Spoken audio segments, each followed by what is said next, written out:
Hey everyone, it's Mike Andes. Today I'm talking about one of my failures and what you can do to avoid it in your business to remain profitable and not allow this to eat into your profits. And at the end of the day, it's attrition. It's basically employees leaving. And right now, as we have talked about so often about the great resignation, people leaving, people wanting to work from home, people wanting to move out of state, as we see this trend happening more and more often, you're going to have higher and higher rates of attrition. You're going to have people leaving your place of work. And as good as you want to make it, that is going to happen. It's just the trend right now as the cost of labor goes up, as people move to cheaper states, this is going to continually happen. And so the question is, how do I prevent attrition from making my business unprofitable? Because at the end of the day, if it takes a month or two for someone to get trained up, and you have people leaving every 6 to 8 weeks, you'll never be profitable simply because the amount of time it takes to get someone to profitability. So there's two things I want you to track when it comes to attrition and making sure that it's not going to affect or hurt your business too much. The first thing you want to track is how long or the time till it takes to make a new hire profitable. How long does it take to make a new hire profitable? That length of time. Very important. For example, McDonald's, within a day, they can train the systems that they have and get someone that is 13, 14 years old, if needs be, to flip fries, flip burgers, whatever it might be. And the reason for that is because they have systems down. They know what is works, what does not work, and they have it very simplified. They don't make fancy 5-star burgers or pizzas. It's very, very basic. Okay. And they focus on their core competencies, mostly due to the fact that they got to take very cheap labor and turn them into being profitable as soon as possible because the turnover is incredible. We're talking about a few weeks in some of those fast food restaurants. And so the question that I have is, how do we make our businesses like that? Because the second thing I want you to track when it comes to bringing on new hires and getting up to profitability as soon as possible is the time until break even, or the time it takes to actually recoup the cost of training them. Because let's just say, for example, it takes a month for them to become profitable. In other words, they're efficient enough to make money for the business. But now, how much longer does it then take in order to cover the cost of the sunk cost that it took to train that individual? Okay. Now I'm going to go over my story, what I've learned about this, and then I'm going to go into the 3 things you must know and what you can affect and change in your business to make sure that the onboarding time is lower and therefore your attrition cost will not be as high to your business. So with Augusta Lawn Care, my very first location, we now have it to where someone is basically profitable after their first week, maybe 2 weeks if they're a low performer or have no experience in the lawn care and landscaping industry. If they have any experience in lawn care, they're going to be profitable within a couple days. But even someone completely green, never done this before, never been in the industry, they will be profitable in a 1 to 2 weeks because of the way we've simplified services. We don't do anything super complicated. It's like copy, paste, copy, paste. It's a lot of simple services, bark mulch, mowing, very basic stuff. So within a matter of days, not weeks or months, they are profitable. Now, that's the first step. Remember, we talked about the first thing is how long does it take them to become profitable for the business? The second thing is there's still got to be a trainer with them. There's got to be someone teaching them, doing onboarding, all of that interview, the cost to get that lead on a platform like Indeed or Facebook, bringing them in. All of that's cost. Then the second question is, how long does it take of them working and being in the business before they actually break even or recoup the cost to bring them on board? So the local shop, like at our Bellingham location and for most of Augusta Lawn Care, is really, really low because first and foremost, we train them up really quickly and there's not a lot of sunk cost in the training them. And if there is, after a day or two, we're just going to let them go because there's no hope of getting them to profitability. And so that is in contrast to what is now a more recent business and thing that I'm focused on, and that's Command Center for Augusta Nation, for all of our franchisees, where it takes weeks, if not months, to get them trained to profitability, and then it takes more weeks and months to pass before then it recoups the cost of training them, because we have our most skilled people training these individuals on the phone and email and doing estimates and all the back end work and QuickBooks and payroll. Like, it's a lot that they have to learn. But the problem with that is we can't really put them on the phone until they learn most of it. You can't put someone on the phone that doesn't understand most parts of the business. So it's not like, well, just break it all up. Well, if you're going to answer the phone, you need to know quite a bit about the business. You need to understand landscaping and lawn care. Like, there's certain things you have to know. And so it takes us at least 3 to 8 weeks to get someone to the point of any sort of level of profitability, but usually 2 to 3 months. Then it's going to take another few months before they actually make enough profit to recoup the cost of training them. So the problem with this is it's horrible. It's horrible for profit. It's horrible for profit margins, and it's horrible for cash flow, because you're digging yourself in this massive, massive hole that even though your employees that stay with you are profitable, because there's attrition that's going to cut people off at 5, 6, 8 months, you're literally in this big hole of cash flow that you'll eventually get out of as you grow, but it takes forever.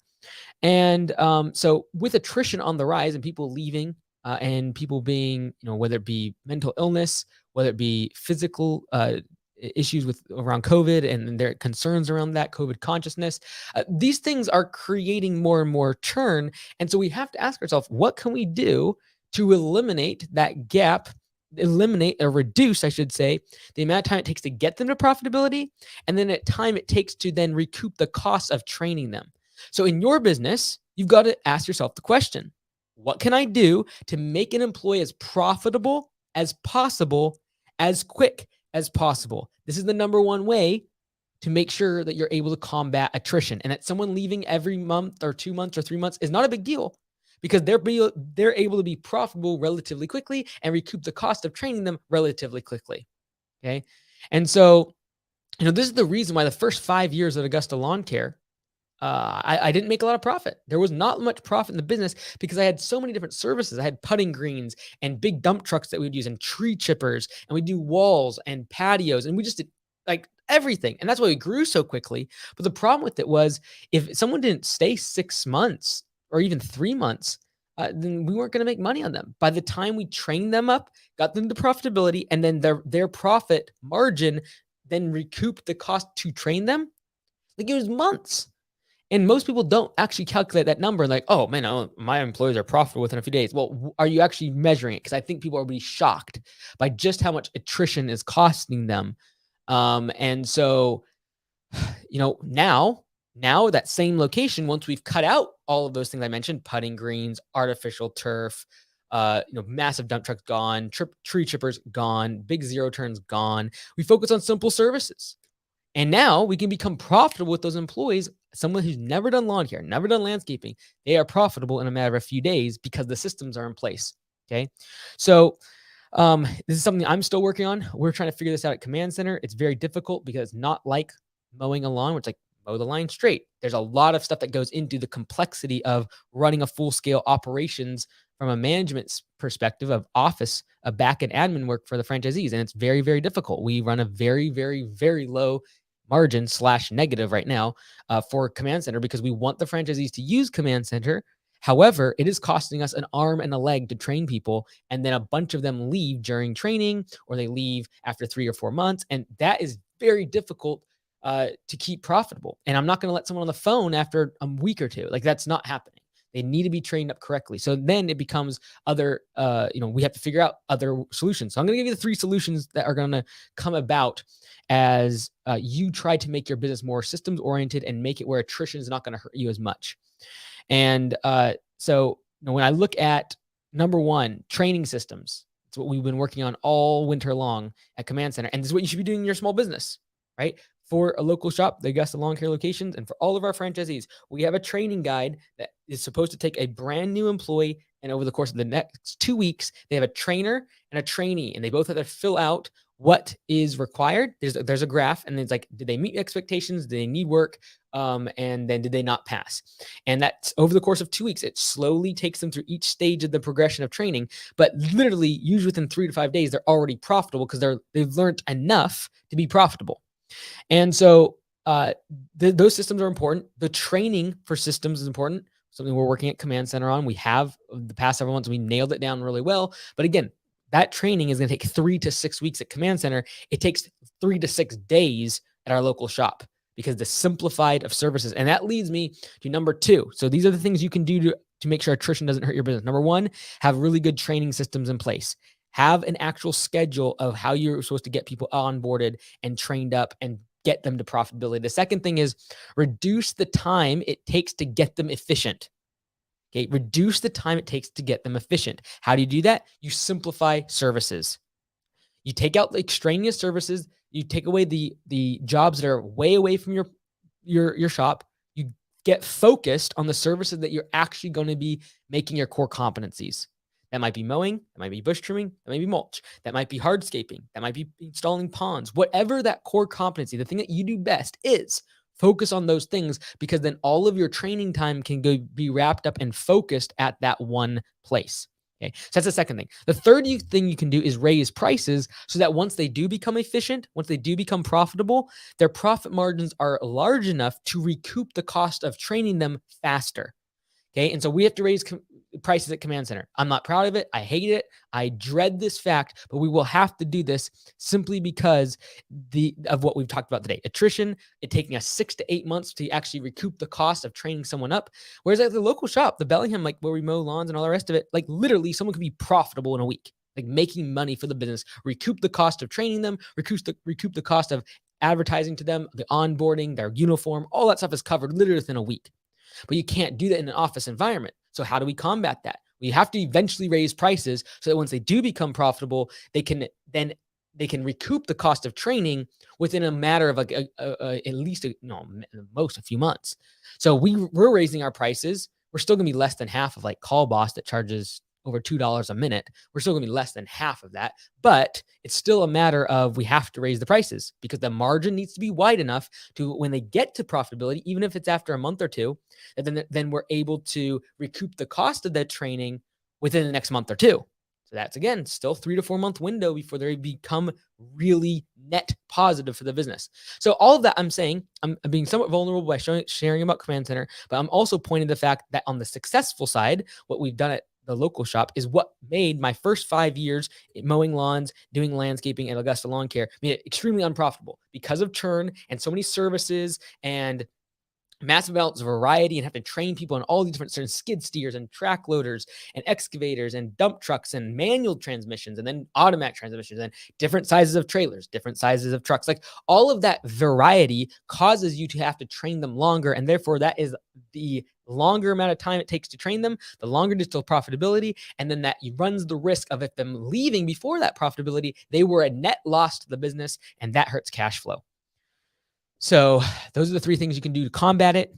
And you got to have a training system. You have to reduce the time it takes to get them to being efficient, and you have to raise prices. Those 3 things will allow you to combat attrition. It's going to be worse than ever this year. As people move out of state, they move to online work.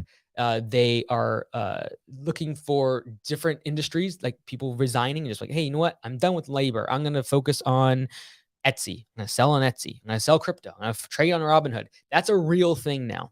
All right.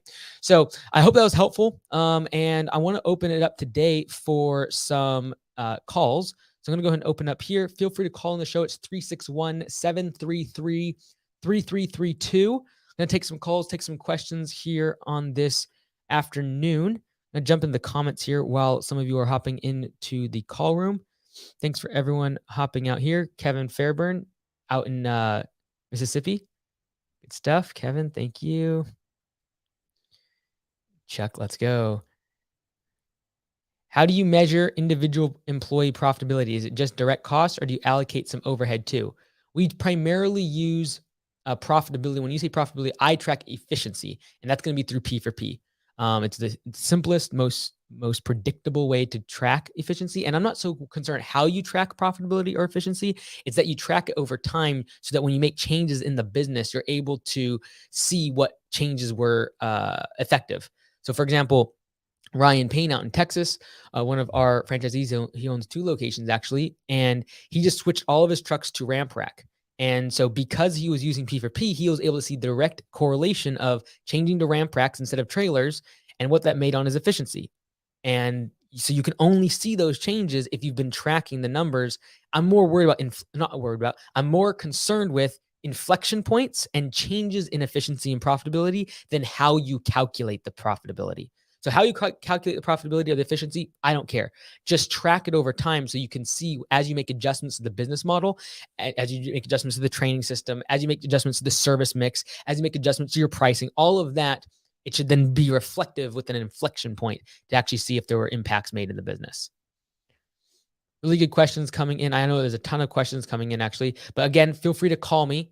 This always happens. No one calls at the beginning and then it just floods at the end. So if you want to have a question, just call me 361-733-3332 and I'll get you here. All right, let's go ahead and answer the first call. I do not know always your names, but I believe this is from, this is area code 573. Can you hear me? Welcome to the show. Hey, Mike, this is Aaron again, man. Hey, this is the second time I got to talk with you. Cool. Got a quick question about your website optimization. Mm-hmm. Do you do anything different for your franchisees than you do for individual business owners that has you guys upkeep the website? Yeah, to be perfectly honest, we do. It's because the franchise we have more resources, and because the amount of power that the domain has across the entire country. It's a very different way that we do SEO because we have locations around the entire country, and that carries a lot of weight. So, for example, like last week, we created some new locations because they just got started. Because the brand power on SEO for the whole site is all on AugustaLawnCareServices.com, we rank very quickly compared to even long hair web design. We might take 2 months to get to the same place we would Augusta within a matter of a couple days. But in terms of what we do with SEO, it's similar, but there's just a lot more resources and brand power that we have behind the SEO at Augusta Long because there's so many locations. Does that make sense? Yeah. Well, I have another question. What is your range as far as how far apart can you have franchises in a certain location? Yeah, so I definitely recommend just go to AugustaLawnCareServices.com/franchise. It'll answer all those questions about like territory sizes. There's a couple options. We have the solo operator model where you don't have a territory, and then the growth model, which you do have a 5-mile radius territory. But there's lots of good videos on there. I try not to make this too much about Augusta, just for the sake of being respectful. Gotcha. All right, man. Well, I appreciate your time, Mike. Have a good one. My pleasure. Thanks, brother. God bless. Take care. All right, bye-bye. Awesome. Cool. All right. So if you would like to join the call and give me a call, ask a question, feel free to call this number here, 361-733-3332. Let's jump into here. So hyped for the season. We focused really hard on our web presence and it's paying off. Free leads every day. Great work. Good stuff. Cool. Again, feel free to call. I'm right here. We'll pick you right up. Let's see here. Going backwards now. Sorry, unfortunately, when I'm putting these questions up, it's covering the phone number, so I apologize. I will just read these questions off so that way you can see the phone number and give me a call with a question. Okay, let's see here. We have a question. Full service business. Have guys that only mow and weed. Have guys that only do FERT and weed. Have guys that only do cleanups, etc. Yeah, so there's definitely one way to reduce the training time. And then the bottom line is you do have to have a sizable business to do this, because if you have one guy for mowing, one guy for weeding, one guy for FERT, what happens is you lose that one guy and all of a sudden you're in a really bad pickle because no one's cross-trained, right? So this is what we ran into, because I thought this at first too. It's like, hey, if I have 10, 15 guys, no problem. I have a few guys that know how to do hardscaping, but my problem was I had one guy that was really kind of the manager of the division, quote unquote. That's why I don't like divisions, is that one manager of the artificial turf and putting greens, he had to leave. And he got a promotion down south and was great for him. I'm very happy for him. I stayed in touch with him. However, I had to close down that division. I had to literally give back money to people who have put 50% down on $30,000, $40,000 projects. So that's what I'm mostly concerned about. If you don't have enough size to where, like if I would have had 30 guys, 40 guys at the time, I would have 3 or 4 of those managers doing just the artificial turf. And so definitely you want some size, in my opinion, if you're going to actually silo the company. I see too many companies doing this at 3 or 4 employees, and all of a sudden they're very vulnerable to people leaving. And that's what leads you to having to either overpay somebody or them holding you over the barrel and basically telling you how to operate the business because they have all the leverage. All right, next question, our caller is from 717 area code. Welcome to the show. Hi, Mike. Hey, how's it going? Hi, good. My name's Ryan. I was at the conference back in, I think it was January. How's it going? Awesome. Very good. Thanks for calling in. Hey, yeah. So my question is, I'm, I've been looking for subcontractors to mow for us that, properties that are outside of my existing service area. Should, would you subcontract those, or would you think about trying to take those on yourself?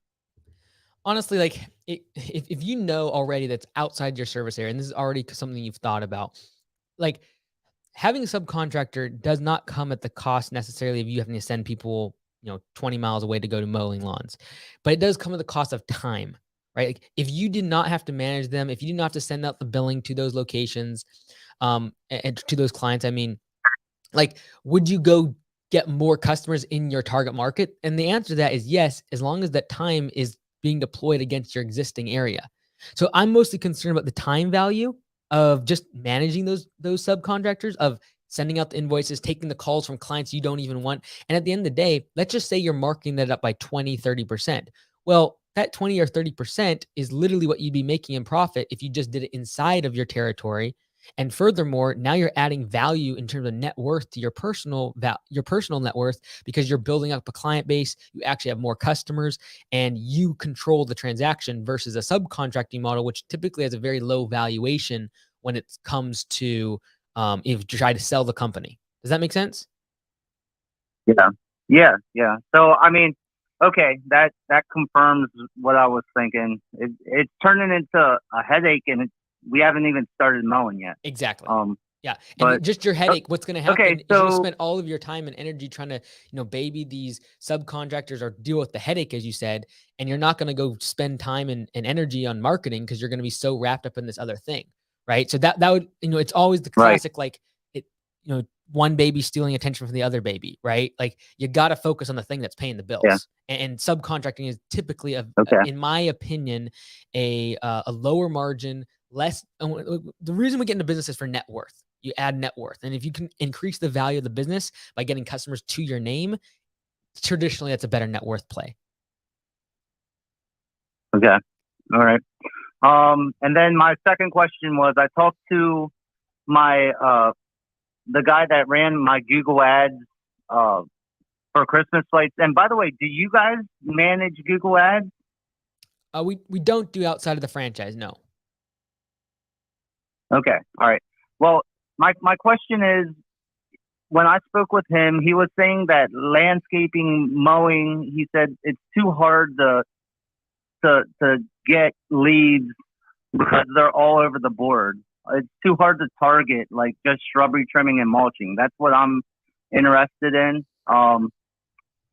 So he was saying Google Ads might not be the best Yeah. for what I'm looking to do. Would you agree with that? The challenging part, so I would not agree 100%, but I know exactly what he's saying, and that is to go after a word that people actually search. Typically, if someone's looking for someone to trim their bushes, you know what they're looking up is landscaping and or lawn care like companies. They're not looking up Yeah. shrub trimming removal or shrub trimming guy. Like they're not doing that. So the challenging part is you're going to try to rank for things that you actually don't want potentially, because then the person who clicks on for landscaper is also going to ask for a paver patio. They're going to ask for mowing service and all the rest of it. And you're just going after shrubs and mulch, for Right. example. It's very difficult to get any sort of search terms, enough quantity of clicks to make a difference. Right. So that is the challenging part. And you can typically, you can usually weed that out by somewhat by in the copy of the ad, like in the title and the description, being extremely specific, being saying like bush trimming experts and we only install mulch, whatever that is, and then going still after the landscaping terms, but then hopefully people don't click on it unless they've hopefully read the thing and it says those services very specifically. Okay. Okay. All right. Cool. I hope that Awesome. helps. Thanks so much.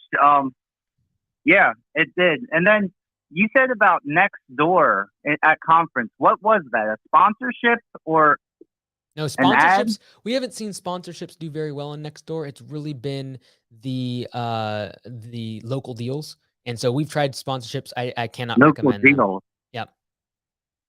Okay. Awesome. Thanks so much, Cool. Mike. You got it, brother. Take care.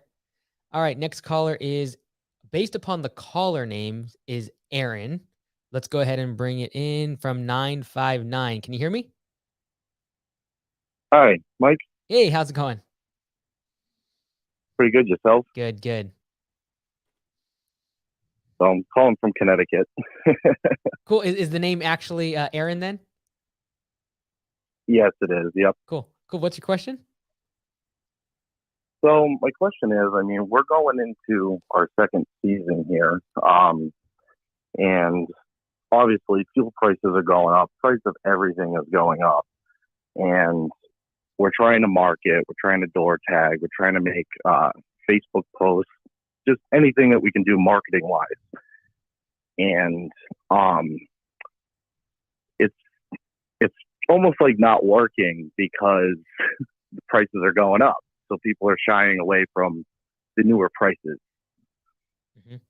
Your newer prices, or the fact that you feel like because of fuel and everything else going up in price, that they are not purchasing somewhat of a discretionary service like yours?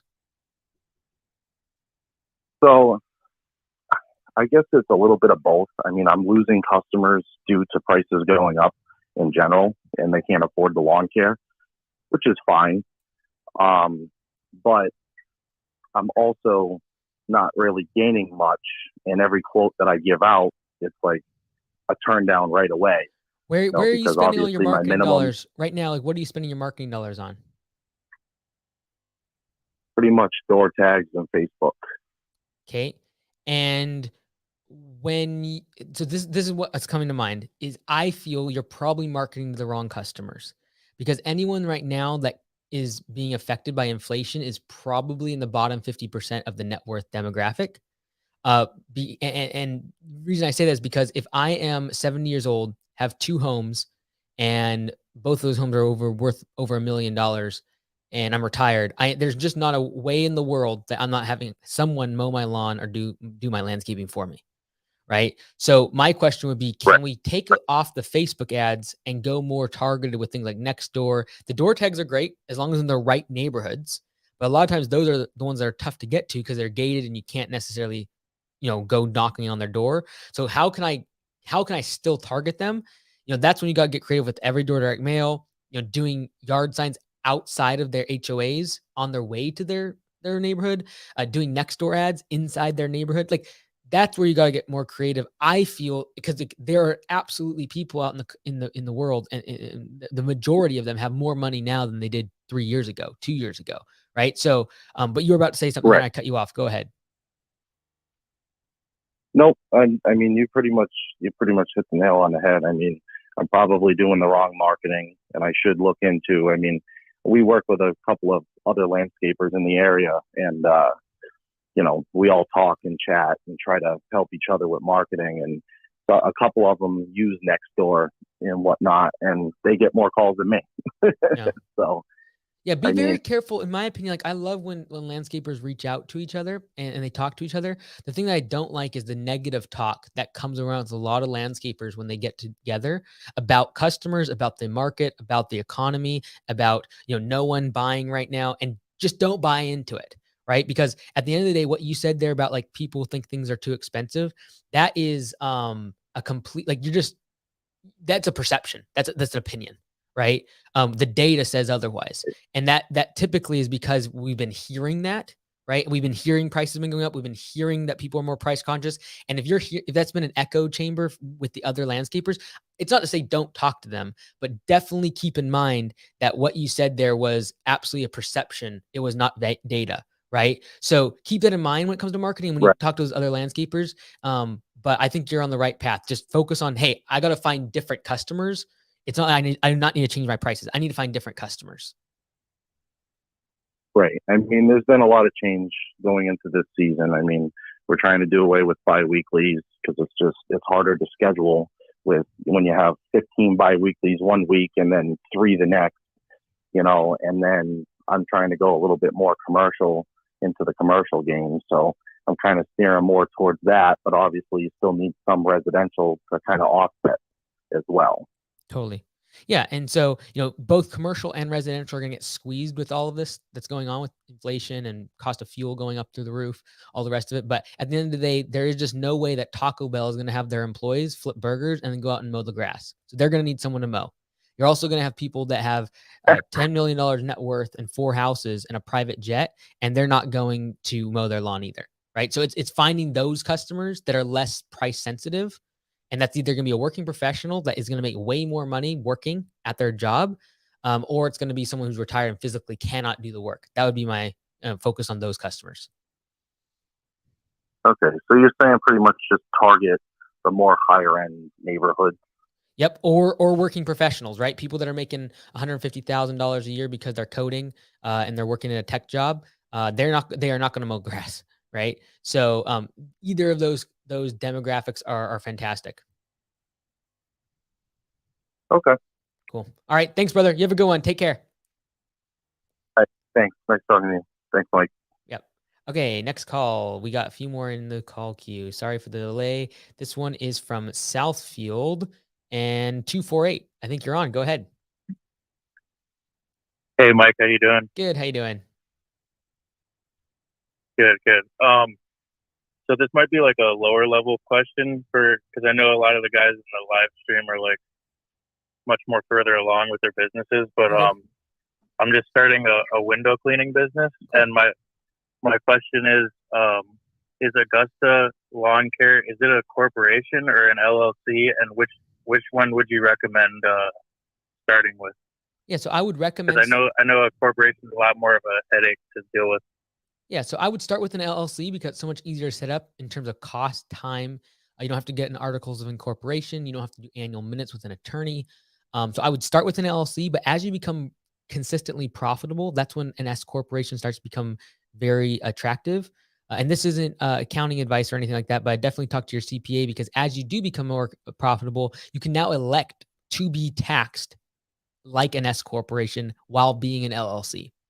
So Augusta Lawn Care, like the franchise, is still Augusta Franchise LLC, but we're taxed as an S corporation because now it's an election on your tax return. So this is very, very cool. Just talk to your accountant about this. There's a form that you have to fill out to elect to be taxed as an S corp, and you have to do certain things, but you do not have to then go set up articles of incorporation. It's just a lot easier of a process. Your entity structure is still LLC, but you're taxed as an S corporation. So I'd check that out. Talk to your CPA. They should know what that's all about. Okay, sounds good. So you'd recommend just starting with an LLC and then down the line figure out the corporation thing. Yep, and it's really simple to make that election. Yeah, that was my. Okay, cool. That was my question. Thanks for answering the call. You got it, brother. Take care. Alrighty, bye. All right, the next call is from North Carolina. Area code 919. You're on. Go ahead. Hey, Mike, how you doing? Good. How you doing? Fantastic. So I got a good one for you. Cool. So I started my business last year, and I was running part-time on Fridays and Saturdays, and this year I'm running wide open. Now, I'm about 70% at capacity and doing about $7,000 a month worth of work. Okay. Now, here's where my dilemma comes in. About 90% of my work is biweekly, right? And I was just thinking about it, and I was like, okay, now what if it rains a whole week, right? If they're on a biweekly schedule, well, technically it's the other route that's supposed to be scheduled. So what would you do in this situation? Yeah, like rain for an entire week.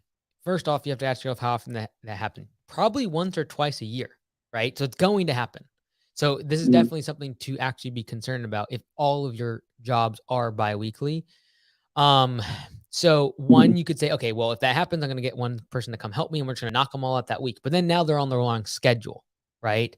So with that being said, it's probably their grass is going to be longer. So what I would then recommend is just mowing it at a higher length. So that way you can come the week after when they're supposed to be on the schedule and get it down to the appropriate length, right? So that would be the first thing. That'd be the easiest thing is like, look, if you got to tell your customers, look, if it rains, I can't mow. Like in our market, we mow no matter what. But I know there's some markets where if it is downpouring, you can't mow. I get it. But if that's the case, I would just say, hey, look, I'm gonna mow, but instead of 3 inches, I'm gonna cut it 4 inches, and then I'm gonna come back the next week when you should be on the schedule, and I'm going to mow it at 3 inches, right? And I think most customers get this. Their bill isn't going to change, by the way. Their invoice will be the exact same as usual, so that's fine. And as long as you communicate that effectively with them, that's the best thing. But you don't want to be doing is shifting all the mows down, because then you just lost one cut out of the year. If you have 30 cuts in the year and you lose one because of rain, you just lost a third of your 3% of your revenue right there. And so I don't want to lose a mow ever. I'll make up for it though, like the way I just talked about. Because if they waited extra week, now if you pushed a bi-weekly customer off, that's been 3 weeks. If it's been raining, that grass is gonna be so tall, you don't want to mow it at 3 inches, for example. You want to mow it at a higher length and then come back the week after and get it back down to an appropriate level. Gotcha. So what you basically essentially have to get somebody to help me out, double down on that week, but for the route that got completely rained out, mow it a little bit higher this week, and then try and get them back on the schedule the following week, right? Well, yeah, but you're at 70% capacity, right? So that tells me that you could probably just work longer days that week. But the big key there is making sure that you're mowing a little bit higher, which allows you to kind of do them faster. You don't want them to slow you down because they're going to be so overgrown, right? So I would say either if you're at 70% capacity, ask yourself, hey, can I do 100%? Can I do 120% capacity that week and push through? Or it's a matter of, like you said, get some help for that weekend and then get those lawns caught up. Right. Yeah. So my 70% capacity is working already 10-hour days. So where's the other 30% going to come from?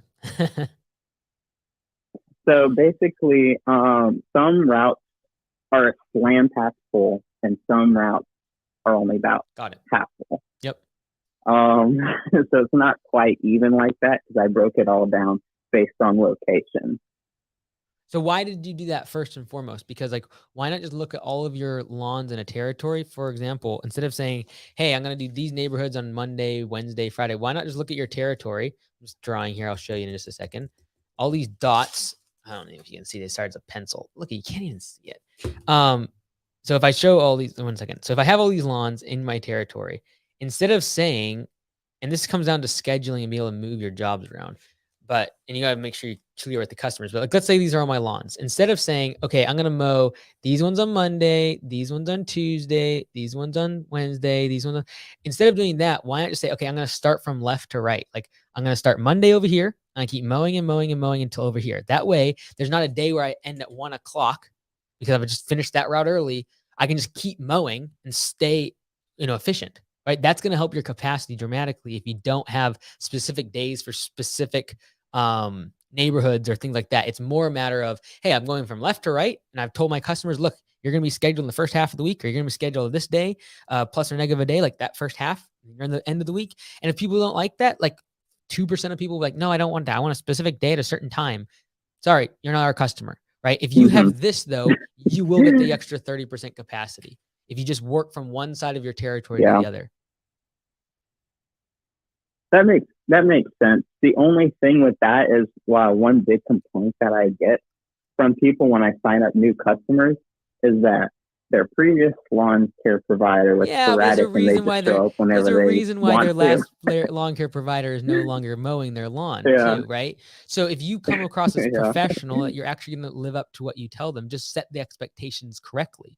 Either say, hey, first half of the week, you're going to be done before Wednesday. You're going to be done after Wednesday. Like that level of ambiguity is going to give you the flexibility required. So if you get a rain day, you get 2 rain days, you get a lawn that takes way too long, you have more flexibility.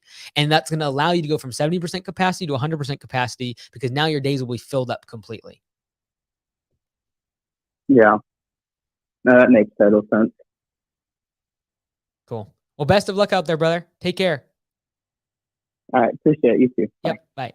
All right. Last question coming in here from Riverside, California, area code 951. You're on the show. How's it going?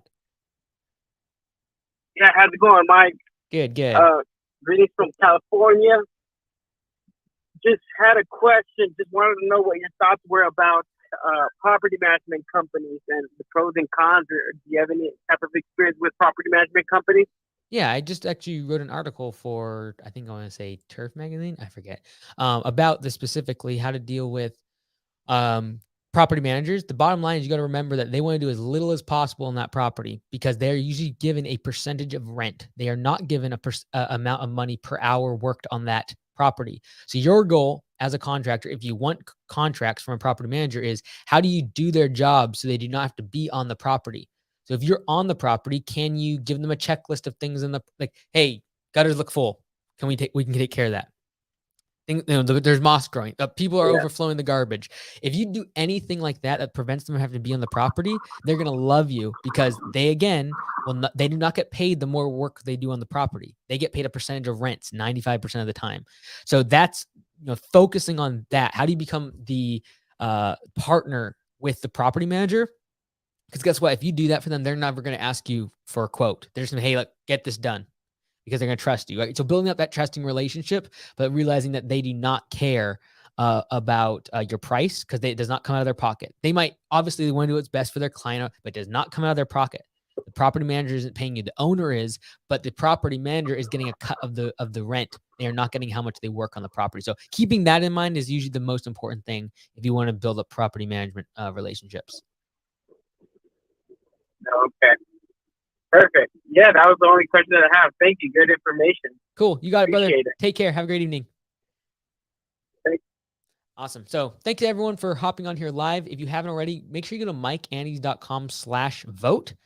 We are doing kind of an experiment this year where we are doing March Madness, but for lawn care YouTubers. And so if you win, if your bracket is the closest, like right now, you want to guess who you think is going to win at each bracket level. Whoever gets the closest bracket to being correct, then they are going to get either $2,000 or they're going to get where I send my media team out for an entire day and do a whole bunch of videos and pictures and all the rest of it for you. And we'll schedule that later this summer. And you'll get all the content. You'll get all the videos and the pictures, and we'll give all the raw files to you. And you can use that for social media. You can use it for your website. You can use that for whatever. So I highly recommend you do that. Just go to mikeandys.com/vote. But I appreciate all of you being here. And I'm looking forward to what this spring rush has in tow. And I just, again, back to what we talked about at the beginning, focusing on how can I simplify my services and get my employees up to speed, up to profitability, being efficient as fast as possible. Simplification of services, raising your prices, and then making sure that you have a process in place for training those employees so that they step by step gradually learn the processes instead of taking months and months and months to become profitable. I've learned both, and one is good and the other is not. And so if you're running the cash flow, low margins, low profits right now, you definitely want to take a look at how quickly am I getting people to profitability. Thanks so much, everyone, for being on here. Thank you, Michael's Life Cycle. Give me $5. Wow, thank you. Wow, $5. I appreciate it. Thanks, everyone. Have a great evening.